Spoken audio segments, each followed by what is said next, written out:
Hi there, Jitendra. Very nice to see these new essays from you. Let's get right into your correction. Okay, it's the school subject preferences. Okay. So, the two pie charts reveal the information of preferences of school subject in New South Wales in 2 different years, in 2014 and 2017. Okay, grammatically it's fine. In terms of style, you could have probably avoided some of these prepositional phrases, too much of, in.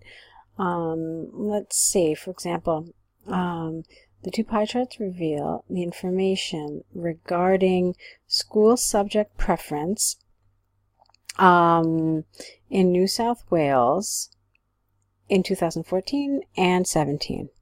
So, got rid of one of the ofs, I got rid of one of the ins, and it just flows a little better. Looking at the pie chart, first pie chart in 2014, you don't need a 3 capitalized.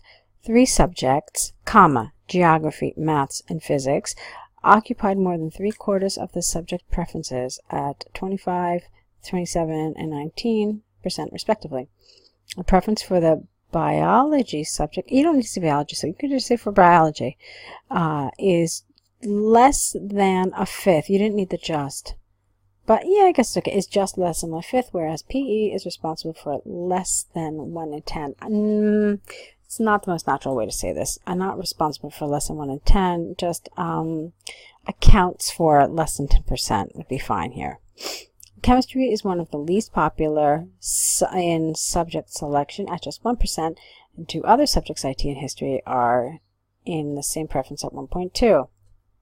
Are in the same preference. Okay, again, it's not the most natural way to express this, but it's okay. All right, moving on. So, moving into the pie chart in 2017, the study preference for biology without the was almost double, whereas the maths and PE preferences were reduced. I don't know what you mean by less than halved. Were reduced almost in half. Perhaps that makes a little more sense. The preference for 3 subjects, physics, here you could have had either a colon or you could have had a comma. So physics, history, and geography were 2017 passed, were almost identical at 21, 19, and 18.7 respectively. The preference for IT again without the, remained almost the same as before, and this is one of the least favorite subjects, plural here. Overall, can be clearly seen that chemistry was the least favorite preference in 2014, which was not on the list for 2017. Let me see something. So is that your overview? You think that the most important thing, the biggest trend, was this thing about chemistry? I honestly feel that this is really more of a detail, and I don't think this is the overview, because what is the overview supposed to do? It's supposed to tell you the main trend, okay? And just looking at this, if I had to pick a main trend, I would probably say that while physics consistently remained at approximately the same proportion, the other subjects showed considerable variation between the 2 years. I mean, to me, that's an overview, because it gives the reader the idea of what the main trend, what the main overall image of this is. Okay? I hope you find that helpful. Let's take a look now at your second essay. Okay, so here it is. Some cities have vehicle-free days. Do the benefits of this outweigh the disadvantages? Let's see. The issues of whether the cities allowed private vehicle or public transportation free days has grown in importance over the last few years. Well, the grammar is a little off here. So, the issue of whether cities should allow private vehicles or just public transportation on vehicle-free days has grown in importance over the last few years. Although this activity reduces the traffic congestion in cities, plural, it must not be forgotten that public transportation, singular, is not available on a regular basis. This essay will analyze both issues using examples, plural, from Singapore government and Oxford University to demonstrate points and prove arguments. Okay, so moving on. On the one hand, there is ample evidence that private cars, trucks, and motorcycles create a huge, you can't say a huge number of traffic congestion. That doesn't work. They create, in general, they create traffic congestion in the city. So you can get rid of this. It's not something that's countable, traffic congestion. So they create traffic congestion in the city. The central reasons behind this, well, the central reason behind this is twofold. Firstly, all the employees, plural here, who work, no S, in the city want to reach their office in time. So what does that mean? That means that they end up taking their car. You have to explain what you mean by this. Okay? And therefore, they have to take their own private vehicle.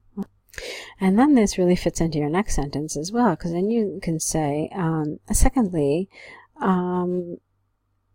as a result, everybody has a privately owned vehicle, which increases the volume of cars in the city. So, for example, recent empirical research by the Singapore government demonstrates that once they prohibited private transportation from the city, 90% of employees, I'm confused about your tense, let's say. Okay. Demonstrated that once it prohibited private transportation in the city, 90% of employees were able to reach their office at the right time, Okay. So therefore, it is clear that if the city continues banning private vehicles on vehicle-free days, there would be more positive implications. Okay, so again, what's happening here is that you've got this support here, this empirical research, and so forth, but you didn't really connect it well with the previous sentence. So there are high numbers of privately owned vehicles. It doesn't logically follow that this supports this. So I want you to kind of link these all together a little better. Alrighty? So, on the other hand, limited numbers you can't really say that public transportation has limited numbers because it's not countable. So, you would want to say on the other hand, public transportation has limited availability. And this is one of the biggest issues for this process. This is largely because of huge numbers of commuters, plural, who go to the city. I don't know what you mean here, who want to go to the city, maybe. I'm not sure. For instance, recent Oxford University studies show that 10% of cities have a limited number of means of transportation, okay? And as a result, people have to wait more than 1 hour, no S, for the facilities, okay? Thus, it is possible to state beyond doubt that the timetables and numbers of public service, this is awkward, numbers of public service, weaken the whole process. Okay, I think I know what you're trying to say here. You're trying to say that these kind of vehicle-free days don't work because there's just not enough in terms of public transportation. You need to state that a little, you need to develop this a little more, okay? So, for example, therefore, it makes it impractical to apply such a measure if public transportation cannot facilitate the citizens, basically. Okay? All right, so now let's go on to your conclusion. From the arguments and examples given, I firmly believe that prohibition of private vehicles in cities, plural, is a wonderful idea which outweighs its drawbacks. It is predicted that banning private vehicles in free days will increasingly grow in importance. Okay. My concern now is the order of your paragraphs. Since the paragraph that you support is the first one, it has to come second. It has to come closer to conclusion. So the side that you disagree with has to come first, and then the side that you agree with has to come at the bottom. This way it gives it more strength. It remains more memorable in the mind of the reader, and it's more closely attached to your conclusion.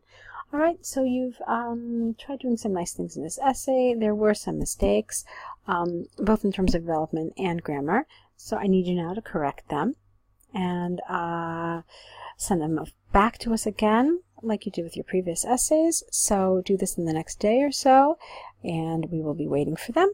So I will let you get to it. Good luck, and good luck with your writing.